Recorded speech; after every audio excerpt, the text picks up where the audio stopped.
Hello friends, Ram Ram, जय श्री कृष्ण। आप सब कैसे हो? आशा करती हूँ आप सब बहुत बहुत अच्छे होंगे। और बहुत दिनों के बाद मैं वीडियो बना रही हूँ। क्या करूँ फ्रेंड, मैं थोड़ी आलसी हूँ, तो आज भी हम वीडियो बनाएंगे फ्रेंड। ये वीडियो मैं देख रही थी क्योंकि दानवीर कर्ण मेरे फेवरेट है और मैं उनको मानती हूँ, तो उनके बारे में ये वीडियो देख रही थी, तो मैंने सोचा चलो इस पे रिएक्शन दिया जाए। आपके साथ भी ये वीडियो देखते हैं फ्रेंड्स।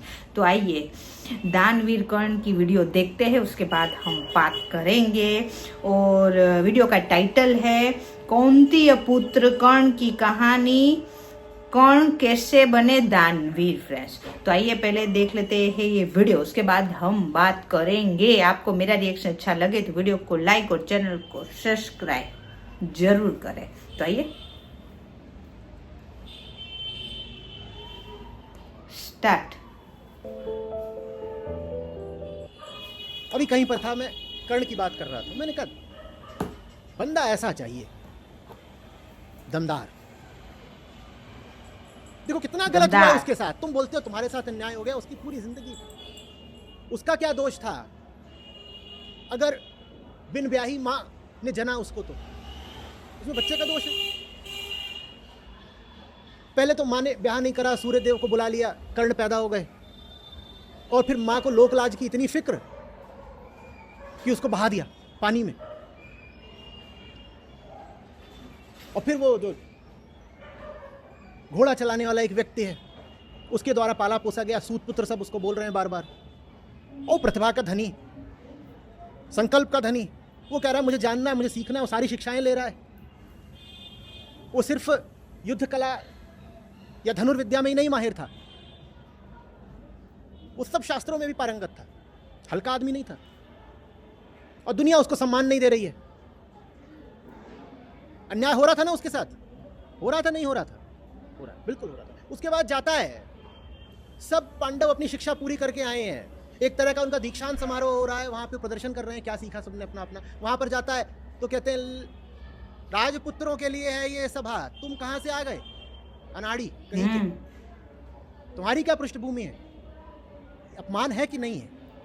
हाँ, पर ये अपमान भी इसलिए हो रहा था क्योंकि उस समय भी जो अपमान कर रहे थे उन्होंने उपनिषद नहीं पढ़े।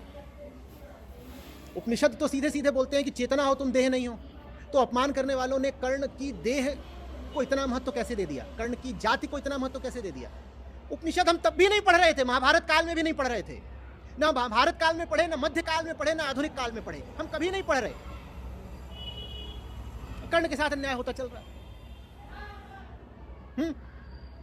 उसके बाद द्रौपदी ठुकरा रही।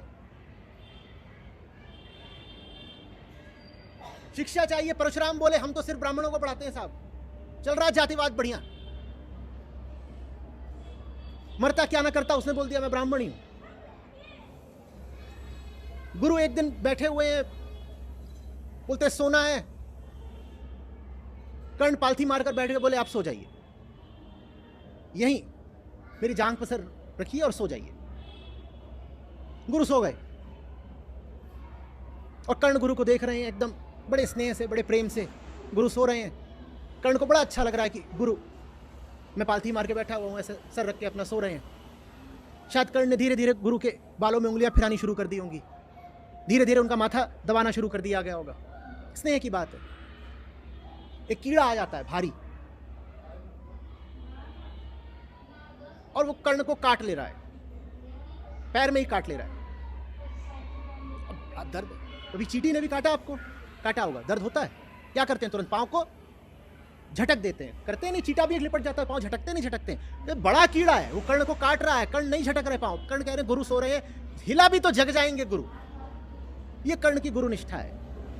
ऐसा खरा आदमी, और खून की धार बह रही है, तो कीड़ा बिल्कुल घुस के मांस में काट रहा है। थोड़ी देर में गुरु की नींद खुलती है और देखते हैं खून ही फैला हुआ है। गुरु बोलते हैं बेटा, इतना संयम ब्राह्मणों में नहीं होता है। हो कौन तुम? कर्ण ने बता दिया कौन हो। गुरु ने आशीर्वाद देने की जगह श्राप दे दिया। अन्याय हुआ कि नहीं हुआ? मिलना क्या चाहिए था? आशीर्वाद। दे दिया श्राप। क्या श्राप दे दिया? बोले जो ब्रह्मास्त्र है तुम्हारे काम नहीं आएगा। ठीक तब काम नहीं आएगा जब तुम्हें इसकी सबसे ज्यादा आवश्यकता होगी, भूल जाओगे इसको। अन्याय है ना। उसके बाद महाभारत की लड़ाई आती है। भीष्म लड़ने ही नहीं देते कर्ण को। महाभारत का पूरा नतीजा दूसरा होता अगर भीष्म, द्रोण और कर्ण ये तीनों कंधे से कंधा मिला करके लड़ रहे होते। भीष्म न तो स्वयं खुलकर लड़े, न कर्ण को लड़ने दिया। आधी से ज्यादा लड़ाई में कर्ण क्या कर रहे हैं, वो बाहर वहां बैठे हुए खेमे में वो देख रहे हैं। जैसे क्रिकेट में तुम्हारा जो टॉप बैट्समैन हो उसको तुम कहो sit in the pavilion and cool your heels. सबसे खतरनाक तुम्हारा मैच चल रहा हो ऑस्ट्रेलिया से और तुम तेंदुलकर को वहां बैठा दो, बोलो नहीं तू नहीं खेलेगा, तू 12th मैन है। यह काम भीष्म ने करा। कर्ण के साथ अन्याय किया कि नहीं किया? और उससे भी पहले आकर के इंद्र आते हैं अपने बच्चे को बचाने के लिए। इंद्र का बेटा कौन? अर्जुन। इंद्र बोलते हैं ये सब अपना दे देना, ये जो कान में लटकाए हो कुंडल उंडल ले गए, उससे शक्ति थी कर्ण की, वो ले गए।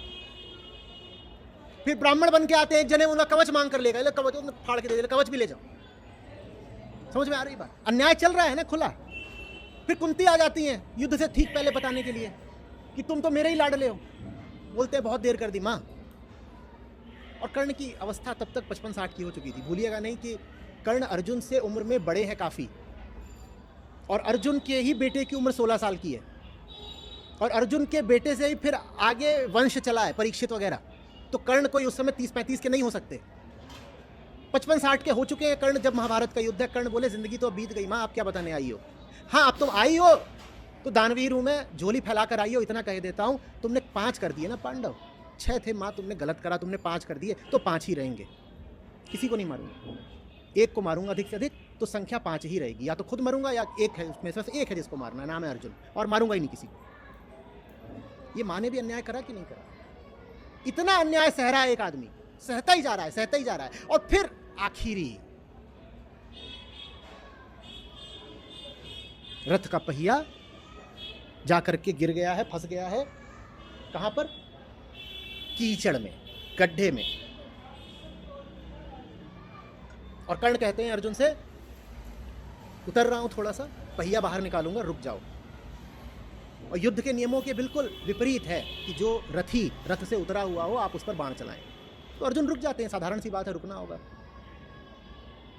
कृष्ण कहते हैं कि बेटा अर्जुन तुम हो किस फेर में? वो कर्ण है, तुम ऐसे ही उसको मार लो तो मार भी सकते हो, नहीं तो जिंदगी में नहीं मार पाओगे, वो कर्ण है। अर्जुन कहते हैं पर ये तो गलत होगा, अधर्म होगा।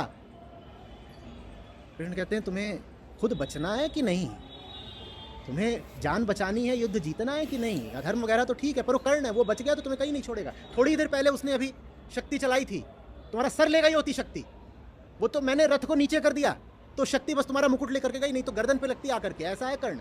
और भूलो नहीं कौन है कर्ण। एक और वो शक्ति लेकर के बैठा था, वो मैंने घटोत्कच पर चलवा दी तो बच गए तुम, नहीं तो उसने तुम्हारे लिए ही आरक्षित कर रखी थी कि तुम ही को मारेगा। ऐसा है कर्ण। तुम्हें क्या लग रहा है कि सामने की लड़ाई में तुम कर्ण को हरा लोगे? अभी मार दो। यह न्याय हुआ कि नहीं हुआ? और छूटता है अर्जुन का बाण और कर्ण की छाती, और कर्ण अब लहूलुहान पड़े हुए हैं, रात हो गई है।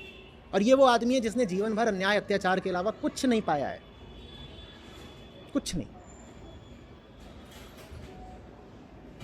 छाती में बाण लगाए, लेकिन छाती विराट है। देवता भी परीक्षा लेना चाहते हैं। एक ब्राह्मण आ जाता है, रात के समय युद्ध रुक जाता था, वो वहां भटकता हुआ आ जाता है, कहता है कहीं कुछ मिलेगा, कहीं कुछ मिलेगा। ब्राह्मण नहीं है, वो स्वयं कृष्ण महाराज ही। वो ब्राह्मण आ गया है, कह रहा कुछ मिलेगा क्या, कुछ मिलेगा क्या? कर्ण पड़े हुए हैं, आखिरी सांसें गिन रहे हैं। ब्राह्मण आता है, कुछ मिलेगा क्या? फिर कहता है अरे अरे ये क्या देंगे, ये तो खुद मर रहे हैं। कर्ण कहते हैं रुको रुको, हमें कुछ नहीं हुआ। ये जिगर होता है मर्द का, हमें कुछ नहीं हुआ है, हम मर रहे हैं पर हमें हुआ कुछ नहीं है। गीता कृष्ण ने अर्जुन को सिखाई थी, सीखी कर्ण ने। न हन्यते हन्यमाने शरीरे, सीखा कर्ण ने, हमें कुछ नहीं हुआ है। तुम मांगने आए हो ना, हम अभी भी देंगे। तो कहते हैं कर्ण का एक जो दांत था वो सोने का था, और दांत आपका जरा सा हिल भी जाए तो कैसा होता है? दर्द कितना होता है? कितना होता है? डेंटिस्ट के पास कौन कौन गया है? रूट कैनाल वगैरह किसकी हुई है कभी? कैसा मजा आता है? और ये एक मरता हुआ आदमी है, वो अपने हाथों से अपना दांत निकालता है, और वो ब्राह्मण के पात्र में डाल देता है, कहता है ले जाओ। ये इंसान चाहिए। वो रो नहीं रहा है कि मेरे साथ तो जीवन ने मात्र अन्याय ही अन्याय करा, ताउम्र ना इंसाफी करी। रो रहा है क्या कर्ण? ये इंसान चाहिए। ऐसे लोगों के हम वंशज हैं और हर समय छाती पीटते रहते हैं। हमें शोभा देता है? हमें शोभा देता है?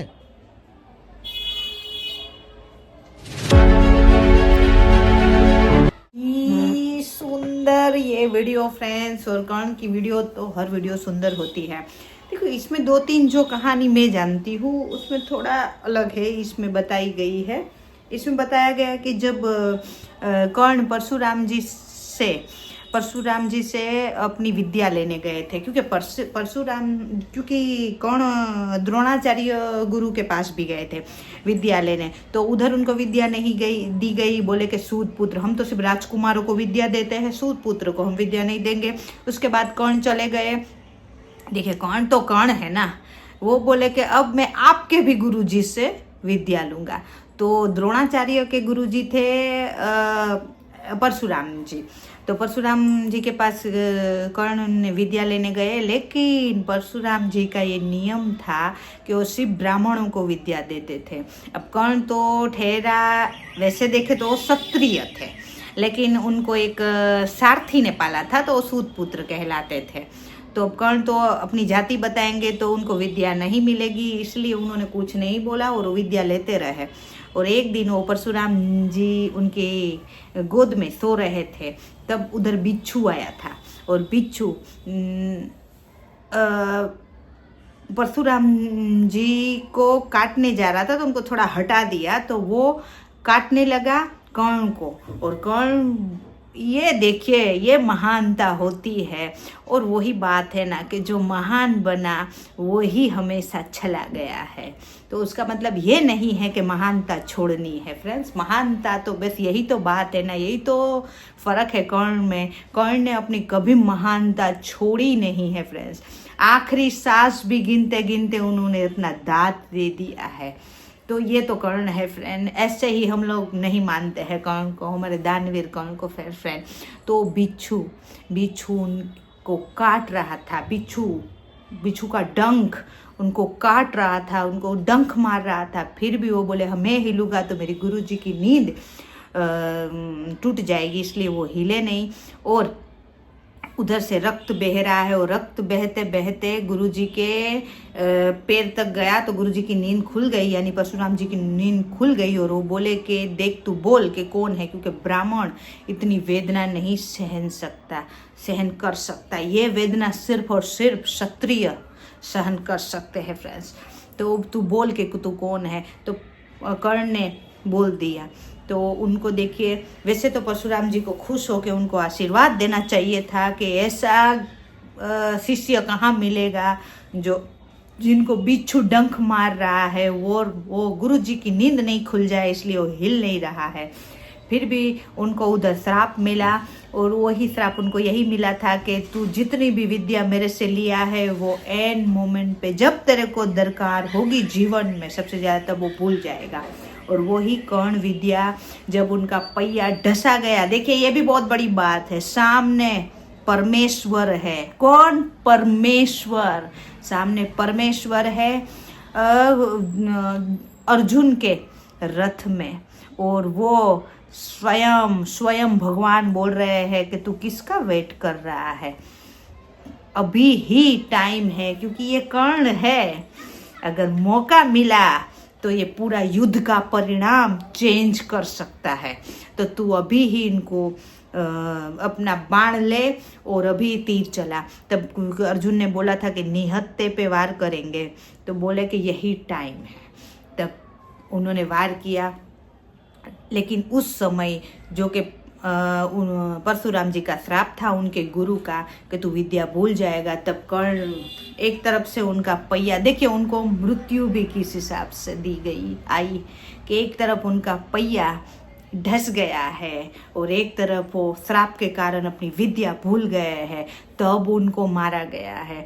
तो वो देखिए सामने परमेश्वर होते हुए भी एक टाइम तो परमेश्वर को भी थोड़ा सा तो छल करना पड़ा कर्ण को मारने के लिए फ्रेंड, क्योंकि अगर कर्ण रथ पे होता और उनकी विद्या अगर उनको याद होती तो युद्ध का परिणाम कुछ अलग होता।